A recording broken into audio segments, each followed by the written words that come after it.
على سيد الأنبياء والمرسلين سيد الأولين والآخرين وخاتم النبيين وعلى آله وصحبه أجمعين أما بعد أعوذ بالله من الشيطان الرجيم بسم الله الرحمن الرحيم لقد كان لكم في رسول الله أسوة حسنة صدق اللہ العظیم۔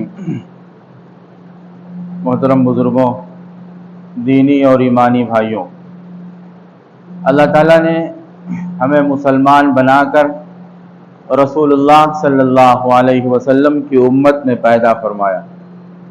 جب اللہ نے ہمیں آخری پیغمبر صلی اللہ علیہ وسلم کی امت میں پیدا فرمایا تو ہمیں آخری پیغمبر کے طریقے کے لیے یوں کہیے منتخب کر لیا اور پابند کر دیا ہمیں کہ تمہاری کامیابی تمہارے رسول کے طریقے ہی میں ہے۔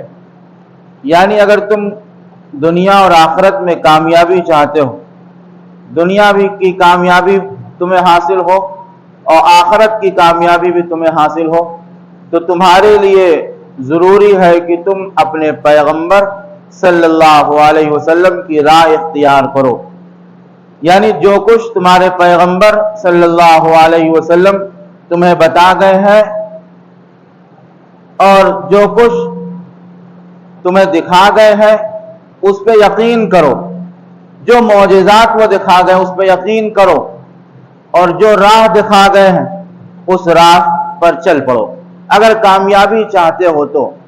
اس لیے کہ تمہاری کامیابی تمہارے پیغمبر صلی اللہ علیہ وسلم کے طریقے میں ہے۔ قرآن کہہ رہا ہے لَقَدْ كَانَ لَكُمْ فِي رَسُولِ اللَّهِ أُسْوَةٌ حَسَنَةٌ۔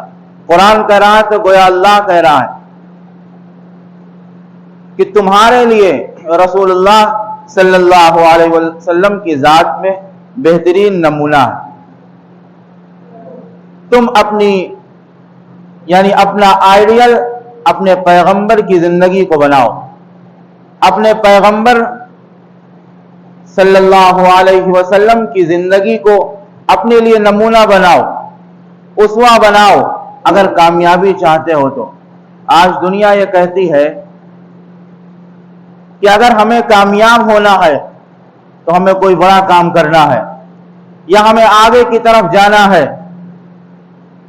اور اس چیز کو حاصل کر لینا ہے جو چیز ہمارے بعد حاصل کرنے والے ہیں۔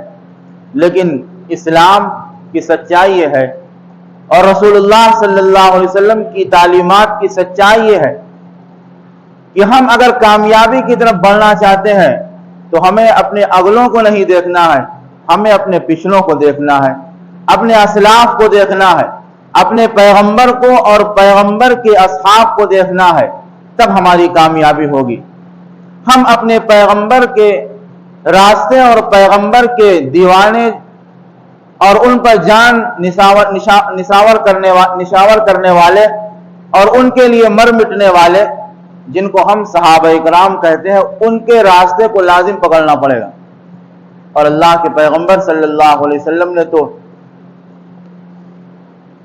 آج سے 1400 سال پہلے ہی ارشاد فرما دیا تھا کہ اصحابی کالنجوم بأیہم اقتدیتم اہتدیتم، کہ لوگوں میرے صحابہ ستاروں کے مانند ہیں، میرے صحابہ ستاروں کے مانند ہیں، تم ان میں سے جس کی بھی پیروی کر لو گے، جس کے بھی پیچھے چل لو گے، تم کامیاب ہو جاؤ گے۔ بأیہم اقتدیتم اہتدیتم، ہدایت پا جاؤ گے۔ کوئی صحابی اگر ہے تو اس کے پیچھے اگر چل گئے، اس کی راہ پر چل گئے، کامیاب ہو جاؤ گے۔ چاہے وہ صحابی اللہ کے پیغمبر صلی اللہ علیہ وسلم کے ساتھ ایک زمانے تک رہے ہوں اور چاہے تھوڑی دیر رہے ہوں، اللہ کے پیغمبر صلی اللہ علیہ وسلم کی صحبت نے، ایک منٹ کی صحبت نے ان کو اتنا بااثر بنا دیا کہ ان کے اندر تقویٰ کوٹ کوٹ کے بھر دیا۔ اب ان کا جو عمل ہوگا وہ پیغمبر صلی اللہ علیہ وسلم کی سیرت کے خلاف نہیں ہوگا۔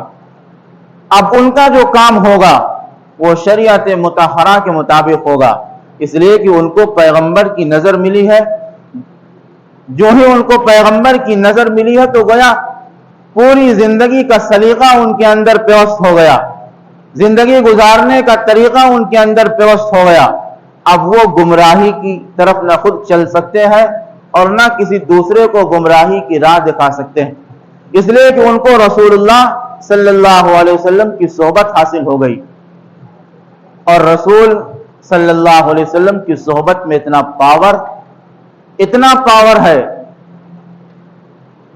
کہ بعد میں آنے والوں اور یا آپ سے پہلے آنے والے پیغمبروں کی نظر میں اور صحبت میں اتنا پاور نہیں دیکھا گیا۔ موٹر ہے، کار ہے، سائیکل ہے، یہ بھی ایک موٹر ہے، اس سے آپ جا رہے ہیں تو پیدل سے جلدی پہنچ جائیں گے، بائک سے کہیں جا رہے ہیں تو سائیکل کے مقابلے بائک سے جلدی پہنچ جائیں گے، اور کہیں دور کا سفر ہے تو بائک سے نہیں کار سے جا رہے ہیں۔ اسٹیپ بائی اسٹیپ اس چیز کو آدمی اپنا رہا ہے جس میں زیادہ پاور ہے، جو جلدی ہمیں پہنچا دے وہاں منزل پر۔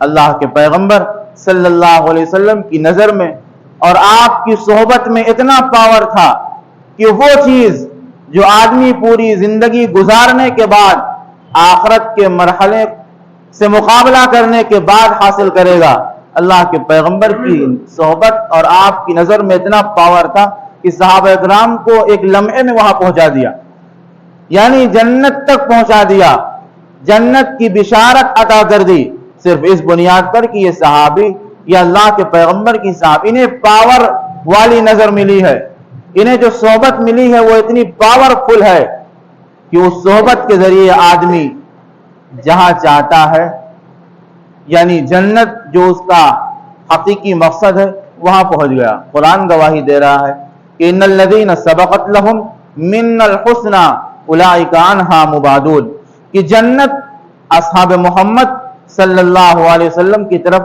سبقت کر رہی ہے، بڑھ رہی ہے۔ قرآن کہہ رہا یہ مقام صحابہ کرام کو حاصل کیوں کر ہوا، یہ مرتبہ صحابہ کرام کو کیوں کر حاصل ہوا کہ جنت کی طرف تو پوری دنیا کے انسان بڑھتے ہیں، لپکتے ہیں اور چاہتے ہیں، اس کے لیے دعا کرتے ہیں کہ ہمیں جنت حاصل ہو جائے، لیکن جنت کی تمنا یہ ہے، جنت کی سبقت یہ ہے کہ وہ صحابہ کرام کی طرف بڑھ رہی ہے۔ جنت یہ چاہتی ہے کہ صحابی ہماری طرف آ جائے، اور ہم یہ چاہتے ہیں کہ ہم جنت کی طرف چلے جائیں۔ قرآن کہتا ہے ان الذین آمنوا وعملوا الصالحات کانت لہم جنات الفردوس نزلا، جو لوگ ایمان لائے اور ان لوگوں نے نیک کام کیا، اچھے کام کیا، کانت لہم جنات الفردوس نزلا، ان کے لیے جنت فردوس ہے، اور جنت فردوس اللہ کے ہاں بہت اچھا ٹھکانہ ہے، اس سے اچھا ٹھکانہ اور اس سے اچھی جنت اللہ کے ہاں نہیں۔ جنت صرف ایک نہیں ہے بلکہ جنت کے بھی مراحل ہیں، جنت میں بھی درجے ہیں، جو سب سے اونچا درجہ ہے وہ پیغمبروں کو حاصل ہوگا، جو اس کے بعد کا درجہ ہے وہ اصحاب محمد صلی اللہ علیہ وسلم کو حاصل ہوگا، جو اس کے بعد کا درجہ ہے وہ تابعین کو، پھر جیسا آدمی ہوگا، جیسا وہ نیک ہوگا، اس کے اعمال جتنے قابل قبول اللہ کے یہاں رہے ہوں گے ویسی اس کو جنت حاصل ہوگی۔ اور صحابہ کرام کے بارے اور اللہ کہتا ہے کہ جن لوگوں نے نیک اعمال کیا ان کو جنت فردوس ملے گی۔ اور صحابہ کرام کے بارے میں اللہ کیا کہتا ہے؟ جب جنت کا تذکرہ کرتا ہے تو وہ تو ایمان والے پہلے ہی سے ہیں، اللہ کے پیغمبر کی نظر نے تو انہیں ایمان سے بھر دیا، اللہ کے پیغمبر کی صحبت نے تو انہیں ایمان کامل عطا کر دیا، انہیں مومن بھی بنا دیا، مخلص بھی بنا دیا۔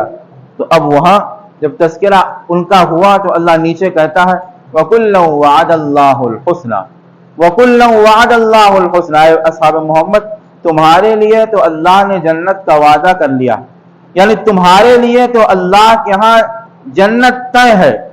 ادھر عام لوگوں کے لیے کہا گیا نیک اعمال کیا، ایمان لائے، نیک اعمال کیا، جنت ملے گی۔ صحابہ اکرام کو جب تذکرہ آیا تو جنت ملنے کی نہیں بلکہ اللہ نے تمہارے لیے تو جنت ہم نے پہلے مقدر کر دی، تمہارا ٹھکانہ ہمارے یہاں تو جنت ہے۔ اور دوسری جگہ ارشاد فرمایا، دوسری جگہ کیا، اسی قرآن میں ہزاروں جگہ صحابہ اکرام کو بشارت دی گئی کہ تم ایمان لائے ہو تمہیں جنت ملے گی۔ ایک جگہ اجتماعی طور پر تمام صحابہ کرام کا تذکرہ کیا گیا، کہیں پر انفرادی طور پر جو ایمان میں سبقت لے جانے والے تھے ان کا تذکرہ کیا گیا، کہیں پر ان لوگوں کا تذکرہ کیا گیا جو آخر میں ایمان لائے، لیکن جب آخر میں خلاصے کے طور پر اللہ فرماتا ہے تو خلاصہ ان کا یہ بیان ہوتا ہے قرآن میں کہ وَكُلًّا وَعَدَ اللَّهُ الْحُسْنَى، ہر ایک کے لیے جنت کا وعدہ، ہر ایک کے لیے جنت کا۔ اب صحابہ اکرام رضوان اللہ تعالی علیہ مجمعین میں تو جتنے تھے وہ سب آپ کے دیوانے، آپ کے ایک اشارے پر اپنے جسم کے ٹکڑے کرانے والے، آپ کے ایک اشارے پر اپنا گھر بار چھوڑنے والے، آپ کے ایک اشارے پر اپنا سب کچھ قربان کر دینے والے وہ اصحاب محمد، ان کے بارے میں اللہ کے پیغمبر کہتے ہیں ان میں سے اگر تم کسی کی پیروی کرو گے تو تمہارے لیے کامیابی مقدر ہے۔ ہمیں یہ سمجھنا کیا ہم صحابہ کرام کی پیروی در حقیقت کر رہے ہیں، اور صحابہ کرام کی اتباع ہی در حقیقت اللہ کے پیغمبر کی اتباع ہے۔ صحابہ کرام کی پیروی در حقیقت اللہ کے پیغمبر صلی اللہ علیہ وسلم کی سنت پر عمل کرنا ہے، آپ کے طریقے پہ عمل کرنا ہے۔ اور آپ کا طریقہ کیا ہے، آپ کی سنت کیا ہے، اور آپ کی دکھائی ہوئی راہ کیا ہے؟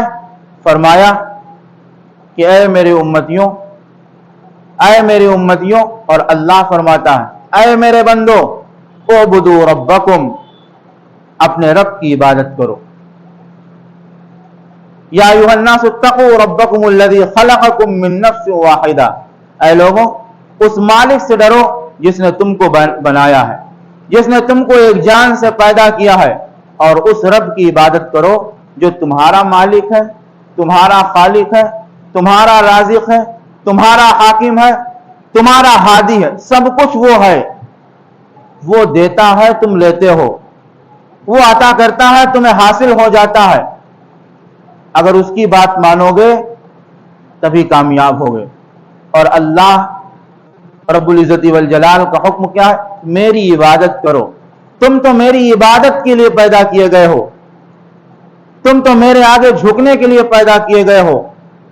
تمہارے اندر غیروں کا طریقہ آ جائے، تمہاری سیرت میں غیروں کا طریقہ داخل ہو جائے، اللہ کہتا مجھے یہ قابل قبول نہیں، میں نے تمہیں بنایا ہے، تم میرے ہو کر رہو۔ دیکھو تم اپنی طاقت پہ گھمنڈ نہ کرنا، تم اپنے علم پہ غرور نہ کرنا، تم اپنی عزت پہ تکبر میں نہ پڑ جانا، بلکہ تم ہر وقت ہمیں یاد کرتے رہنا، تم اپنے مالک کو یاد کرتے رہنا، اور اپنی آخری آرام گاہ کی ہر وقت اپنے دل میں یاد برقرار رکھنا۔ تمہیں یہ یاد ہو کہ اس دنیا میں ہم ہمیشہ نہیں رہیں گے، ہم اس دنیا میں کتنا بھی حاصل کر لیں لیکن اس دنیا میں ہم ہمیشہ نہیں رہیں گے، یہ دنیا ہمیں ایک دن چھوڑ کے جانا ہے۔ فرعون جیسا بادشاہ جس کے سر میں تاریخ میں بتایا گیا کہ 400 سال میں 400 سال کی مدت میں کبھی اس کے سر میں کبھی درد نہیں ہوا، تو وہ اپنے غرور میں آ گیا، گھمنڈ میں آ گیا کہ 400 سال کی دنیا گزر گئی، آج تک میرے سر میں درد نہیں ہوا، لہذا ہم ہی خدا ہیں۔ وہ کیا کہنے لگا؟ من اشد منا قوہ، ہم سے زیادہ طاقتور کون ہے؟ ہم ہی خدا ہے، میری ہی عبادت کرو، میری ہی پوجا کرو۔ لیکن جب اللہ کے پیغمبر صلی اللہ علیہ وسلم کے قلب اطہر پر قرآن مجید کی آیت اتری جو اس وقت پیغمبر کی زبانی کہلائی گئی تھی، اللہ فرماتا ہے اس سے کہو اولم یروا ان اللہ الذی خلق السماوات والارض هو اشد منهم قوہ، اس پگلے سے کہو کہ تم خدا ہو۔ خدا تو یہ کہہ رہا ہے کہ خدا وہ ہے جس نے آسمان بنایا، جس نے زمین بنایا، اور جس نے تمہیں بھی بنایا ہے، وہ ہے طاقتور، وہ اشد منہم قوہ، وہ ہے تم سے زیادہ طاقتور۔ فرعون کو گھمنڈ آ گیا کہ ہم سے زیادہ طاقتور کون ہے۔ ایک اور لطیفے کے بات سن لیجئے، ایک مرتبہ مصر میں بارش نہیں ہو رہی، سوکھا پڑ گیا۔ جب سوکھا پڑ گیا تو وہ لوگ جو فرعون کو اپنا خدا مانتے تھے، اس کی پوجا کرتے ہوئے نہ چاہتے ہوئے بھی ڈر کی وجہ سے، کچھ تو ایسے تھے جو اس کو خدا مانتے تھے، لیکن کچھ ایسے تھے کہ ڈر کی وجہ سے اگر خدا نہیں مانیں گے مار ڈالے گا، تکلیف دے گا، جیل میں ڈال دے گا۔ بارش نہیں ہو رہی ہے، سوکھا پڑ گیا، اب اس کی پوری رعایا اس کے پاس پہنچی اور اپنا اپنا خدا بنا کے کہنے لگی کہ بادشاہ نہیں، جو بھی ان کی زبان میں خدا کے لیے جو بھی الفاظ آتے ہوں، اپنا اپنا خدا بنا کہا کہ بارش نہیں ہو رہی، سوکھا پڑ گیا۔ تو اس نے کہا جاؤ آج رات میں بارش ہو جائے گی، آج رات میں بارش ہو جائے گی۔ اب رات ہو گئی، سب لوگ اپنے گھر چلے گئے۔ اب رات میں شیطان آیا اور اس سے فرعون سے کہتا ہے کہ بارش ہونی ہے، بارش ہونی ہے۔ تو فرعون کہہ رہا ہے کہ بارش تو یار ہمیں بھی کروانا ہے، ہمارے بندے پریشان ہیں، بارش تو، لیکن تم کون ہو جو بارش لے کے میرے پاس آئے ہو، فریاد لے کے بارش کرانا چاہتے ہو؟ تو شیطان نے کہا ہم تمہارے بھی خدا ہیں جس نے تمہیں خدا بنایا ہے۔ یعنی تو شیطان، ہم تو تمہارے بھی خدا، ہم نے تمہیں خدا بنایا ہے اور بارش ہونا ہے۔ کہا ٹھیک ہے، ہماری خدائی برقرار ہے، اب تمہیں بارش کروانا ہے۔ اور شیطان نے اپنے شیطانوں سے کہا کہ اب تم سب مصر کے علاقے پہ چھا جاؤ اور رات بھر پیشاب کرو، بارش ہو جائے گی۔ اب وہ شیطانوں کا پورا ٹولہ رات بھر اسی مصر پہ بارش کرتا رہا۔ جب صبح لوگ اٹھے تو دیکھا کہ راستے میں پانی بھرا ہوا ہے، نالیاں بھری ہوئی ہیں۔ تو دوسرے نے کہا بھیا بارش تو ہو گئی لیکن بڑی اس میں بدبو آ رہی، بسیاہین سے سیاہین آ رہی۔ تو دوسرے نے کہا کہ بھیا جیسا خدا ویسی بارش، بسیلا خدا ہے تو بسیلی بارش ہو رہی ہے، بدبودار تمہارا خدا ہے تو بدبودار تمہاری بارش ہوگی۔ تو گیا جیسا خدا ویسی بارش، جیسا خدا ویسی اس کی عبادت۔ ہمارا خدا ایسا ہے کہ جو آسمان پہ بھی رہتا ہے لیکن سب کے دل پہ اس کی نظر ہے، ہر جگہ وہ ہمیں دیکھتا ہے اور سنتا ہے۔ ہمارے دل میں جو بات پنپتی ہے زبان میں آنے سے پہلے وہ مالک اس کو جان لیتے۔ وَحُصِّلَ مَا فِي الصُّدُورِ، وَحُصِّلَ مَا فِي الصُّدُورِ، اللہ تو سینوں کے بھید کو جانتا ہے۔ جو کچھ بندہ ابھی دل میں سوچ رہا ہے وہ مالک اس کو جان گیا۔ وہ ہے ہمارا مالک۔ ہمارا مالک وہ نہیں ہے جس کو ہم اپنے ہاتھ سے بنائیں، جس کو ہم اپنے ہاتھ سے توڑیں، جس کو ہم اپنے ہاتھ سے سکھائیں اور پھر اس کے آگے جھکیں۔ یہ ہمارا مالک نہیں ہے۔ ہمارا مالک وہ ہے لا تأخذہ سنۃ ولا نوم، جس کو نیند تو کیا اونگ بھی نہیں آتی ایک سیکنڈ کے لیے، جو ایک سیکنڈ کے لیے اونگتا نہیں ہے۔ ہر وقت وہ اپنے بندوں پہ نظر رکھتا ہے اور اپنے بندوں کی کرتوتوں کو دیکھتا ہے، اپنے بندوں کے اعمال کو دیکھتا ہے اور اس کے لیے یا تو ہدایت کا فیصلہ کرتا ہے یا گمراہی کا فیصلہ کرتا ہے۔ اللہ رب العزت والجلال ہم سب کو سمجھنے کی توفیق عطا فرمائے اور اپنے رب کی سچی عبادت کرنے کی توفیق عطا فرمائے۔